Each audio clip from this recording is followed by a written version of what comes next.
भाजपच्या विजयात महापौर पदाची रस्सीखेच, आरक्षणाचा पेच आणि नेतृत्वाची कसोटी। नमस्कार, आपल्या सगळ्यांचे राजमुद्रा न्यूज लाईव्ह मध्ये मनापासून स्वागत। नांदेड महानगरपालिकेवर भाजपने पहिल्यांदाच झेंडा फडकवला आणि त्याच क्षणापासून एकच प्रश्न चर्चेत आला, तो म्हणजे आता महापौर कोण होणार। निवडणूक निकालापेक्षा अधिक चर्चेचा विषय ठरलेला हा प्रश्न प्रत्यक्षात भाजप पुढील सर्वात मोठी राजकीय कसोटी ठरणार आहे। नांदेड महापालिकेच्या आजवरच्या इतिहासात शिवसेना आणि काँग्रेसने महापौर पद उपभोगले।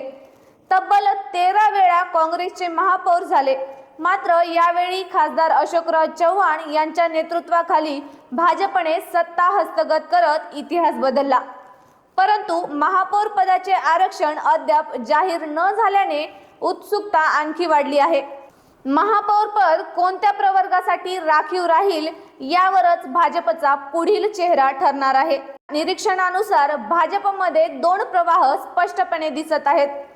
एकीकडे संघटन वाढवणारे जे निवडणुकीत मेहनत घेतलेले नवे चेहरे, तर दुसरीकडे अनुभव, वरिष्ठता आणि राजकीय वजन असलेले ज्येष्ठ नेते। आरक्षण जर महिलांसाठी गेले तर भाजपला पहिली महिला महापौर देण्याची ऐतिहासिक संधी मिळू शकते। विशेष म्हणजे आतापर्यंत 7 वेळा महिला महापौर झाले असून यावेळी आरक्षण पुरुष वर्गासाठी जाण्याचीही तितकीच शक्यता वर्तवली जात आहे। या निवडणुकीत भाजपकडून माजी महापौरांसह उपमहापौरही थेट रिंगणात उतरले होते, मात्र पक्षाने ठरवलेली रणनीती, संघटनात्मक शिस्त आणि नेतृत्वावरचा विश्वास यामुळे भाजपला स्पष्ट बहुमत मिळाले। आता प्रश्न हा नाही की सत्ता कुणाची, प्रश्न हा आहे की सत्ता कोण सांभाळणार।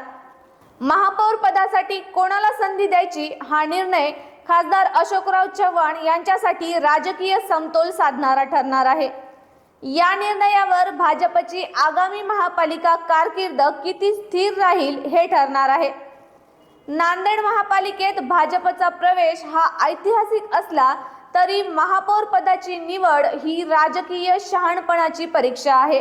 सत्ता जिंकणे सोपे असते, पण सत्ता योग्य हातात देणे ही खरी कसोटी आहे। आता सर्वांच्या नजरा एका निर्णयावर खिळल्या आहेत। नांदेडचा पहिला भाजपचा महापौर नेमकं कोण होणार? तर तुम्हाला काय वाटतं, नेमका नांदेडचा महापौर कोण होईल? आम्हाला कमेंट करून नक्कीच कळवा।